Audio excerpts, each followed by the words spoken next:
എന്താ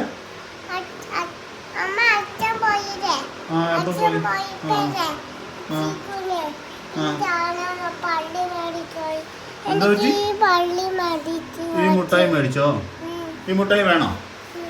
കുരുത്തക്കേട് കാണിക്കാതിരിക്കാവോ?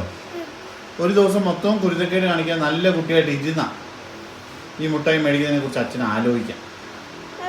ഇരിക്കുവോ നല്ല കുട്ടിയായിട്ട്? മുട്ടായി വേണോ? ആ മുട്ടായി വേണമെങ്കിൽ നല്ല നല്ല കുട്ടിയായിട്ട് ഇരിക്കണം. എന്താടി ചീക്കുന് നല്ല കുട്ടിയായിട്ട്? 2027 രാവിലെ ആദ്യം ഇങ്ങനെ കോമഡി പറയല്ലേ. ചീക്കു ഒരു ദിവസം മൊത്തം നല്ല കുട്ടിയായിട്ട് ഇരിക്കും, മുട്ടായിയും മേടിക്കും. ആർക്കാ സംശയമുള്ള? എനിക്ക്. ചീക്കു നല്ല കുട്ടിയായിട്ട് ഇരിക്കത്തില്ലേ? ഉറപ്പാണ്. ഒരു തരം 10 തരം മുട്ടായി നമ്മൾ മേടിക്കും. അപ്പൊ ഇതിന്റെ സമയം തുടങ്ങി. ഇന്നിപ്പോ സമയം തുടങ്ങി 6:30. നാളെ 6:30 വരെ കുരുത്തക്കേടൊന്നും കാണിക്കും. അങ്ങനെ കുരുത്തക്കേട് കാണിക്കാതിരുന്നാൽ നിനക്ക് എന്ത് കിട്ടും? മുട്ടായി.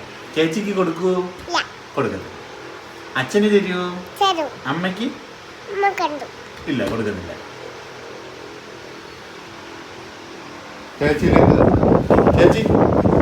ചേച്ചിക്ക് മുട്ടായി വേണോ? വേണ്ടേ? ആ ചേച്ചിക്ക് വേണ്ട. ചേച്ചിക്ക് വേണ്ടെന്ന് പറഞ്ഞു. അപ്പൊ നമുക്ക് മാത്രം കഴിക്കാം. 10 മുട്ടായി, 15 മുട്ടായി, 20 മുട്ടായി മൊത്തം നമ്മൾ കഴിക്കും. പകുതി ഫ്രിഡ്ജ് വെച്ച് തണുപ്പിക്കാം, പകുതി തണുപ്പിക്കാതെ പച്ചക്കും കഴിക്കും. അമ്മ വരും, ചേച്ചി വരും, ആർക്കും കൊടുക്കും. ഒരു മണിക്കൂർ കുരുത്തക്കേടില്ലാതിരിക്കത്തില്ല ചേച്ചിക്കും. ഒത്തിരി കുരുത്തക്കേടൊന്നും ചേക്കുന്നു. പാവം. അയ്യേ പാവം. പിന്നെ നോക്കണ്ട. ചീക്കു നാളെ ഒരു നല്ല കുട്ടിയാണ് ഇല്ലേ? നമുക്ക് മുട്ടായി കഴിക്കുന്നു, കുരുത്തക്കേടല്ലാതെ ഇരിക്കുന്നു. ഓക്കെ? Set set set. 7 മണി വരെ അവള് നല്ല കുട്ടിയായിട്ടിരിക്കണം. അയ്യോ, നിന്റെ ടെക്നിക്ക് മുട്ടായി തിന്നവൾ അച്ഛന് മനസ്സിലായതേ ഇല്ല. ഒട്ടും മനസ്സിലായില്ല. അല്ല നീ ഏതാ?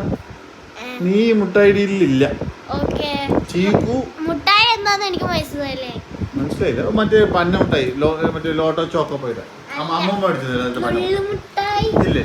നാളെ നമുക്ക് ഒറ്റയ്ക്ക് ആ ചേച്ചിയാണ്ട് നിനക്ക് മടുക്കും മുട്ടായി കഴിച്ച് 4-5 എണ്ണാകുമ്പോൾ. എന്നാലും ചേച്ചിക്ക് കൊടുക്കും.